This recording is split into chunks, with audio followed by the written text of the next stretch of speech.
señor Correa, desde el año 99 no ha hecho la declaración de la renta, ha acumulado un capital de unos 6.000 millones de pesetas y Hacienda ha sido incapaz de saberlo. ¿Y cuántos Correas habrá por ahí? Entonces, el sistema que él utilizaba consistía en montar una serie de sociedades a través de despachos de abogados. Esas sociedades tenían sus propietarios, que eran otras sociedades domiciliadas en paraísos fiscales, y lo que se dedicaba era a sacar el dinero de España y colocarlo en esas cuentas.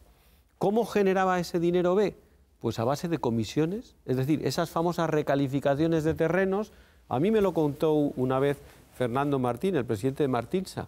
Dijo, yo quise comprar unos terrenos en Majadahonda, fui a hablar con el alcalde, con el famoso Guillermo, y le dijo, no, usted con quien tiene que hablar es con Francisco Correa. Y entonces Fernando Martín fue a hablar con Francisco Correa, que le pidió nada menos que una comisión de 50 millones de euros por unos terrenos que él quería comprar.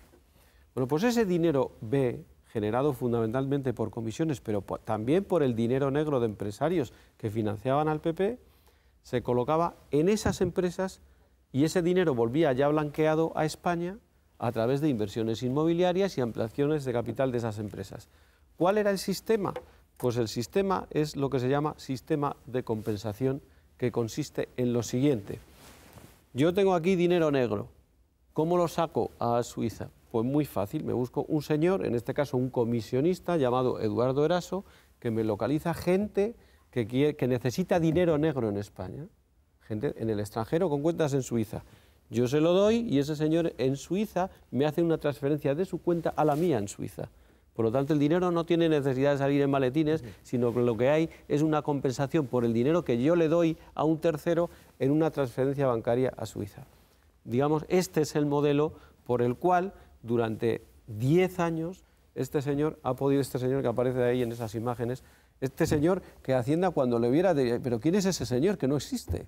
Que lleva 10 años sin pagar ni un solo impuesto. Pues así, con ese sistema, se sacó esa cantidad de dinero. Yo creo que el Partido Popular tiene un gran problema encima de la mesa, que es el afrontar el tema de la corrupción estableciendo un criterio unívoco y claro. Es decir, ¿a partir de qué criterio yo voy a tomar medidas? Que tienen que ser medidas por responsabilidades políticas, porque las penales son otra cosa. Pero medidas políticas. ¿A partir de dónde pongo yo la raya? Y a partir de donde yo ponga esa raya, todos los que se queden por ahí debajo tienen que ir fuera del partido. Y lo que yo no puedo hacer es, a este sí porque me cae bien y a este no porque resulta que no sé qué, buscar chivos expiatorios. Esa política, primero, no sirve para nada y, en segundo lugar, teniendo en cuenta que el caso Gürtel no ha muerto, sino que está vivo y coleando y que queda todavía mucha información, lo que debería hacer el presidente del Partido Popular es adelantarse, o sea, tomar medidas antes de que se lo lleven por delante.